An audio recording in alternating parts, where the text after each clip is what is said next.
the basis of what I want to talk to you about is obviously to do with the sustainable farming scheme, the consultation, and Leslie Griffiths has stated or sort of prefaced the entire thing by saying, I'm just going to quote from her thing and ask you for comment. The urgency of the climate and nature emergency cannot be overstated. Its effects are impacting on our ecosystems, altering the very fabric of our world, and pose significant threats to our agricultural and food systems.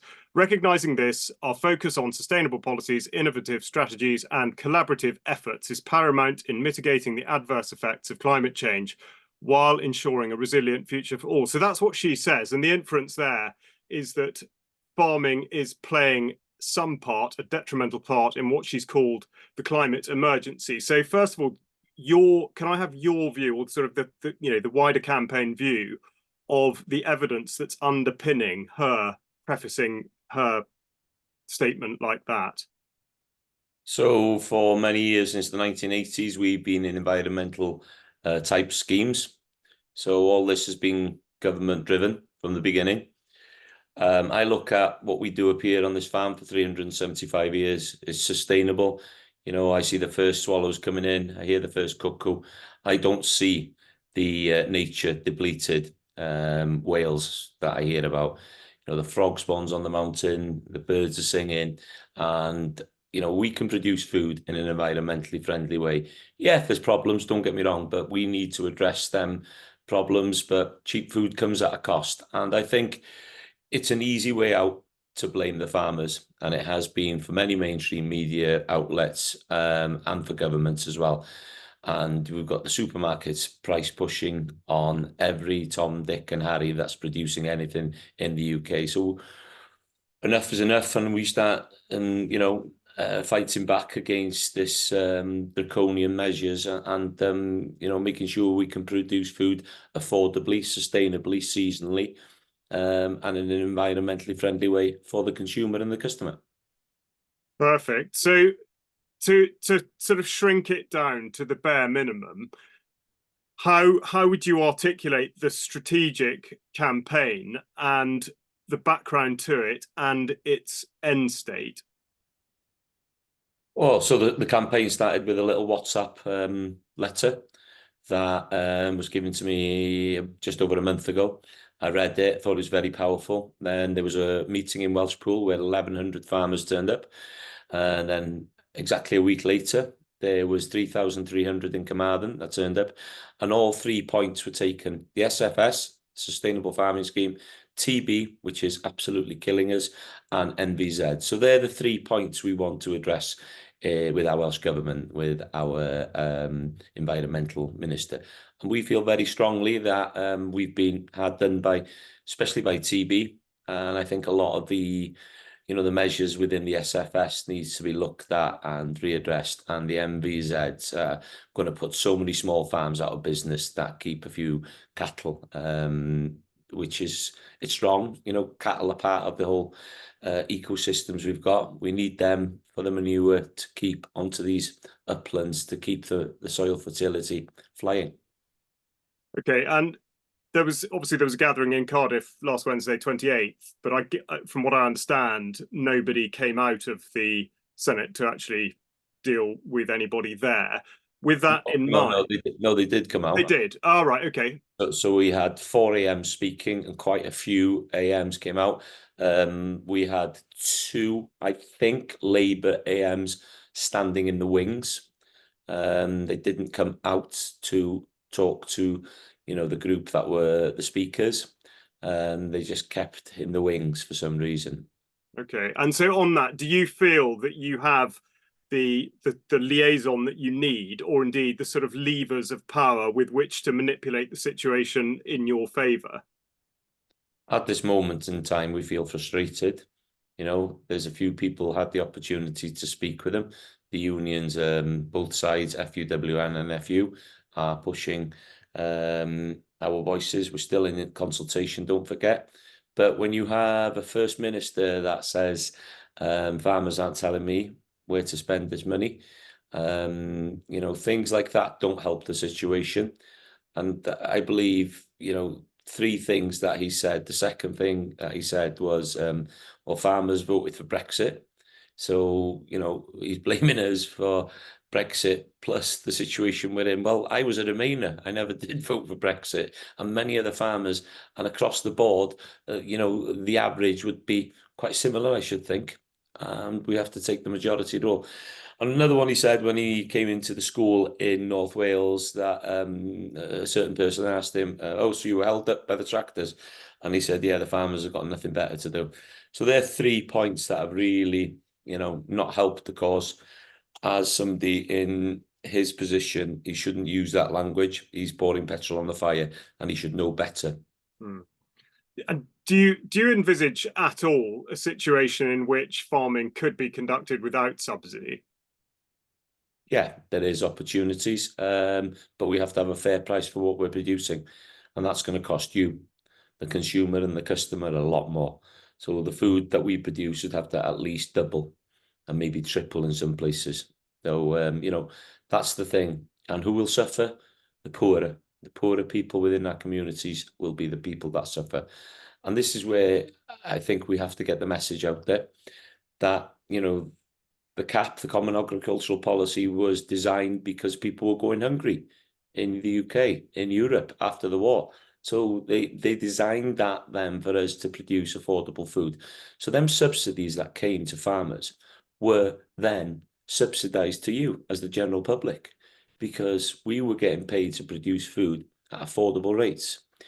And one stat that's kept in my head for a long time is every time a farmer is given £1 in Wales, £1 in Wales, he turns that into £9 within the local economy.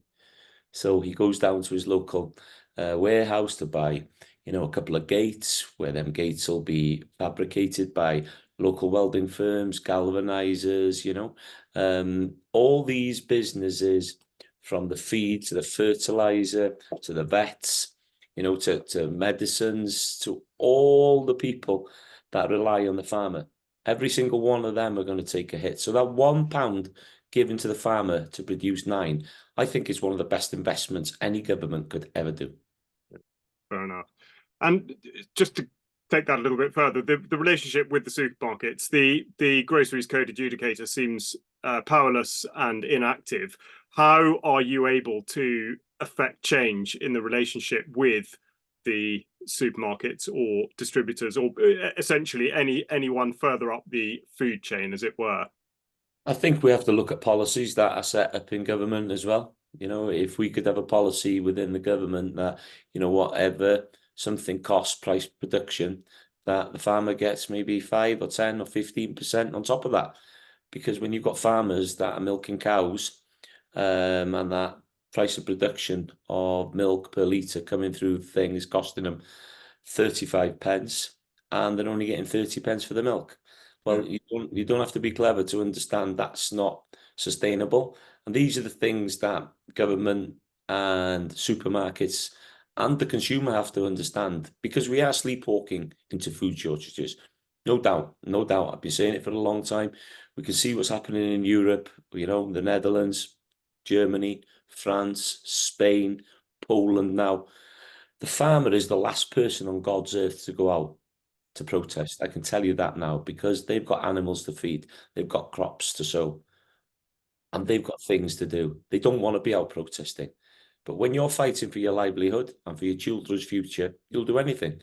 And that's why we're seeing a desperate state across the world, literally, not just Europe. It's a worldwide problem. And I think we have to start to think there is something globally turning against the people that feed the world.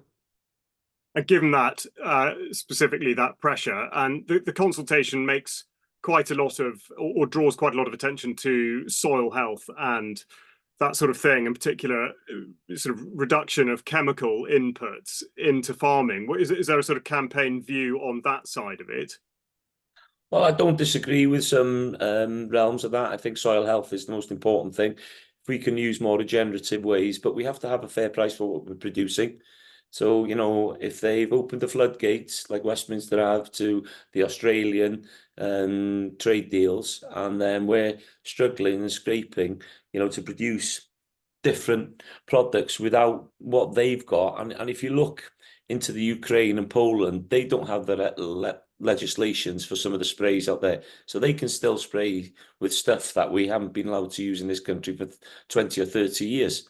And they're able to produce, that crop and then ship it into this country and then challenge us. So it has to be a playing field that's fair for everybody. So these are important issues that the consumer and the customer need to understand. And once we can get their message out there, and I think it is beginning to resonate, people are starting to ask questions and they're beginning to look at where the food comes from and how it's produced. And these are all important things because we can build a better Britain on our bellies with a farming food revolution. And, if we look at the way that we're producing the food and the nutrient density of that food, as in, grass-fed beef and lamb, there's a heck of a lot of, nutrients in that. And for me, that's what we should be pushing over onto the next generation.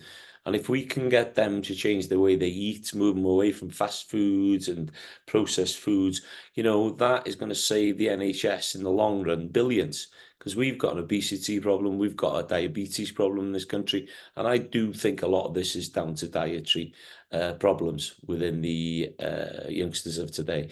So, build a better Britain on our bellies by teaching the next generation what to eat, seasonal, good, healthy meats, and making sure that they understand the benefits of that, because the benefits is not just physical. I think the benefits would be massively mentally as well. There's a lot of depression. There's a lot of people that are feeling, that there's not much of a future. But you get good food in you and you get out into the great outdoors and do something and find something, and do some challenges.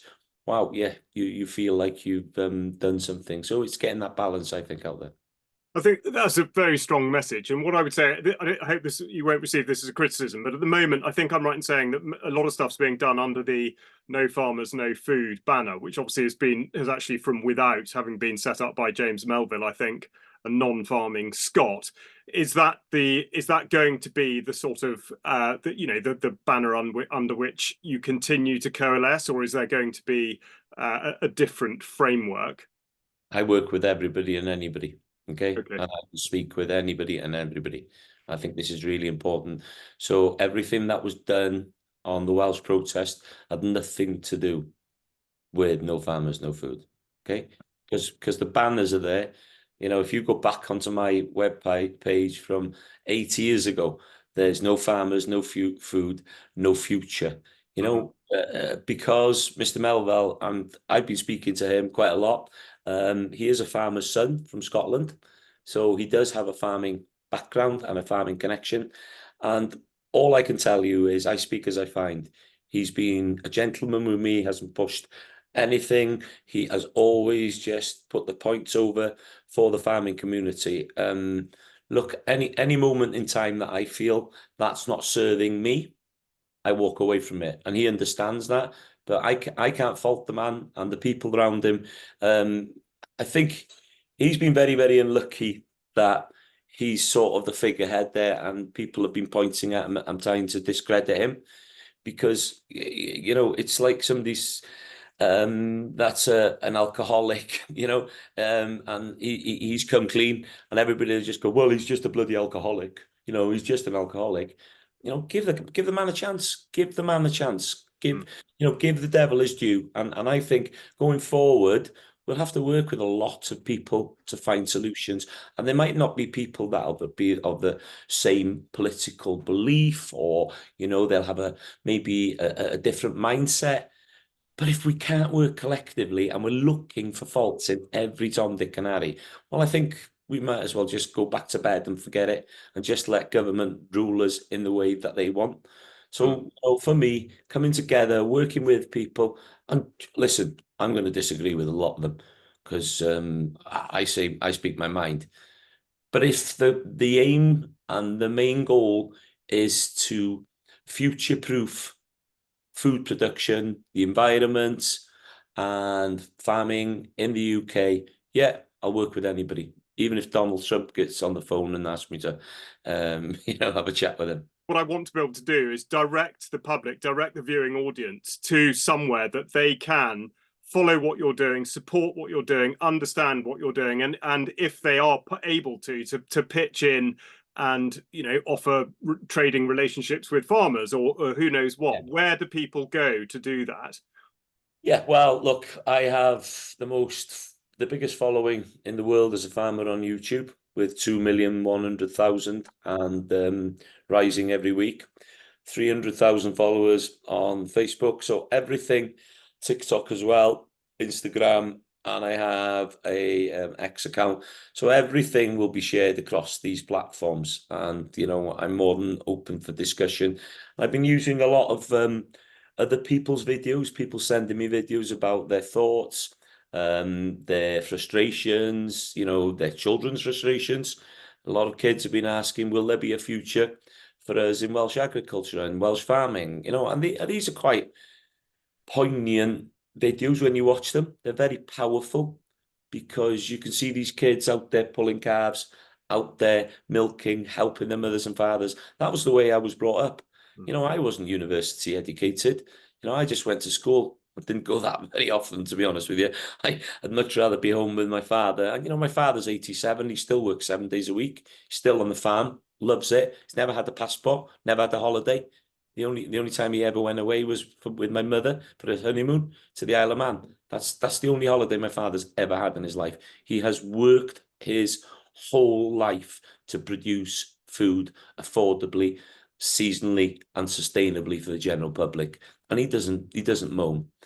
But he is absolutely angry about some of the draconian measures that people are trying to bring on, to the land that him and his forefathers have worked bloody hard to produce that food to feed people affordably. They want to plant trees on them. So we've got to address that. And I'm not against trees one bit. The right tree in the right place, hedges and edges. And I think hedges and edges would be a lot better for the carbon sequestration and for, nature and as in wildlife corridors. And we have to look at these dimensions within the agricultural sector, and some farms will be more open for it.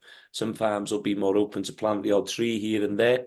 I planted 40 trees last year on the farm, and they were all fruit trees. And generations to come, they'll be going, oh, Gareth Wyn Jones planted that. Look, my grandfather or my great-grandfather. That's the feeling that we should be getting. We should be leaving a legacy behind us. And I feel we have been portrayed as the bogeyman in a lot of situations. And it's time for change, because you will need a farmer once, twice, or 3 times every single day of your life. Perfect. Okay, look, I know you're short of time. If you have got a sort of closing message for the UK column audience, then please do sort of have your say now. But the only other thing I would ask is kind of in relation to what you were just saying.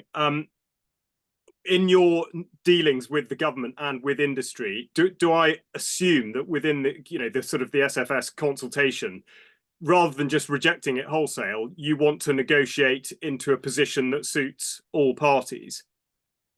Negotiation is part of the conversation, but if you're not in the room for that conversation, it's never going to happen. So, the consultation now is up there, but when you get the first minute to say farmers aren't going to tell him where they spent the money, what the point of a consultation?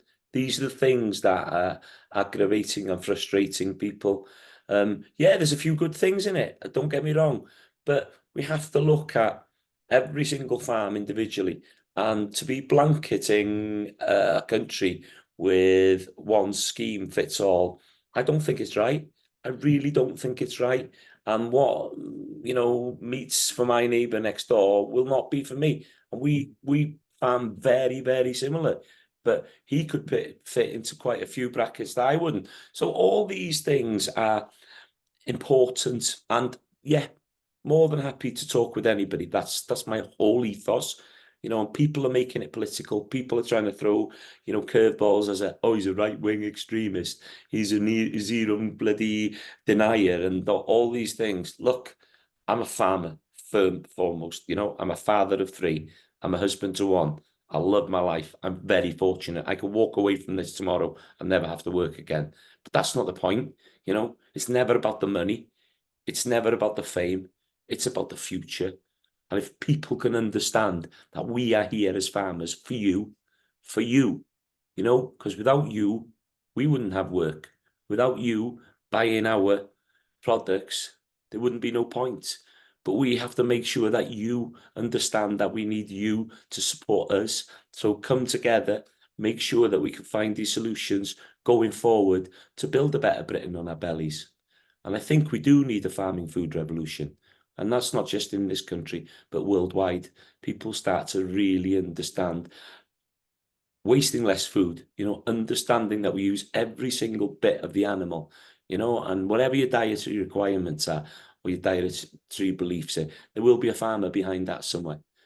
And it's scary when you see some of these big multinational corporations coming in with some of the, you know, the processed food, and they're the ones maybe that are putting pressure, lobbying with a lot of cash behind the scenes. I don't know. I'm just thinking, but you know, we have to have a farmer. We have to have them farmers, and the family farms in Wales are the beating hearts of our community, and it would be a great shame to lose them.